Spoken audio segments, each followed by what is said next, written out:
What's the deal, y'all? This your boy King and the Great coming at y'all with a record review right here for the weekend right here. I want to talk about this slept on album here on Snoop's catalog. A look back at Paid the Cost to Be the Boss.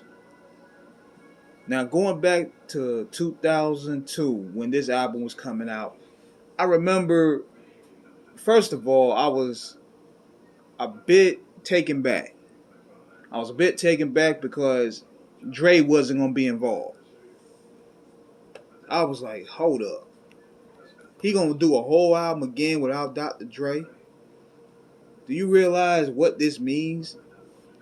We going back to the Dogg Father, the game is to be sold, not told era. Oh man.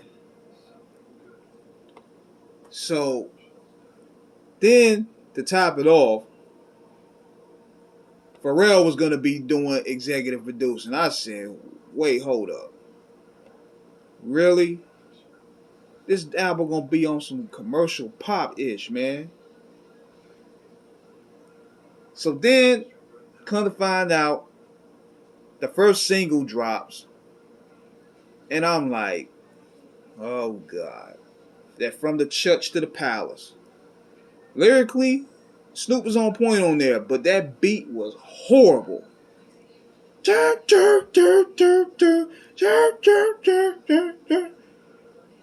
beat was terrible. The video was even silly.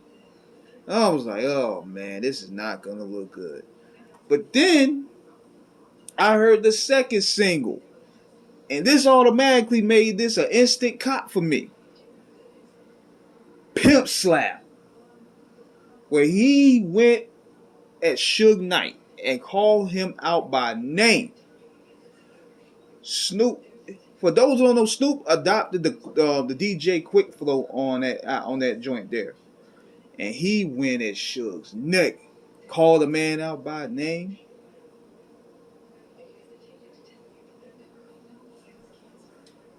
Called the man out by name. He wanted to smoke. Called out Corrupt. Called out Crooked Eye, Eastwood, all of them. And I was like, okay, if this is the energy that he's bringing, this may be a banger. So the rest of the album, I'm listening to it, and he found a different flow pattern. It ain't the Snoop Doggy Dogg sound from Death Row. It's like he left that on the last meal. He matured into a more grown up type of vibe with this album. Like he more so leveled up on some play a boss type tip.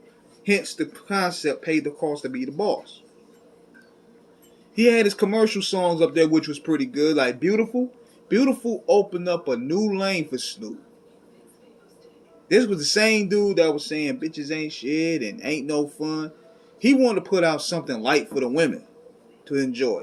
And this record was it. This record won that nigga some new Grammys. It got him some new notoriety. It gave him some new commercial appeal, which he needed.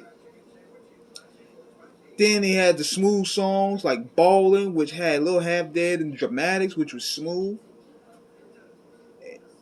Then he had one of my favorite records up there, I Miss That Bitch, where he said that he was giving up weed, which lasted like a month. Suited and Booted. Very laid back, smooth record. See, I like the smooth records that he put on here, which was really catchy. Lollipop, at first I wasn't really liking that. Nate Dogg, Superfly, Jay-Z was on there. I wasn't really liking that beat. But it grew on to me. It grew on to me after a while. What else they had up there? Then they had DJ Premier. I think this is the first time I ever heard Snoop work with Premier. I could be wrong. It was on the One and Only and the Batman and Robin joint we had Lady of Rage and RBS. This was probably the first time I heard Primo and Snoop work together, which was pretty dope. Hourglass was also one of my favorites. Big shout out to the big homie Cocaine. He blessed 3 songs on this joint. But this was overall a great album. It was better than I expected it to be.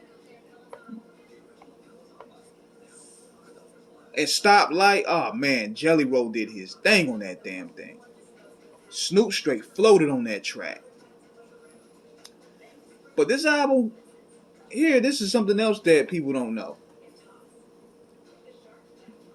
They actually had to cut some parts of this album off. I think it was the end of Pimp Slap where dude left a message of going at Snoop. They had to cut that part out.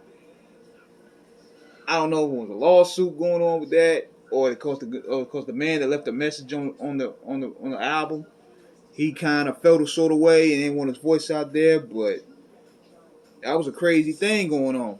So overall, this is one of Snoop's best records, man. I mean, I enjoyed it.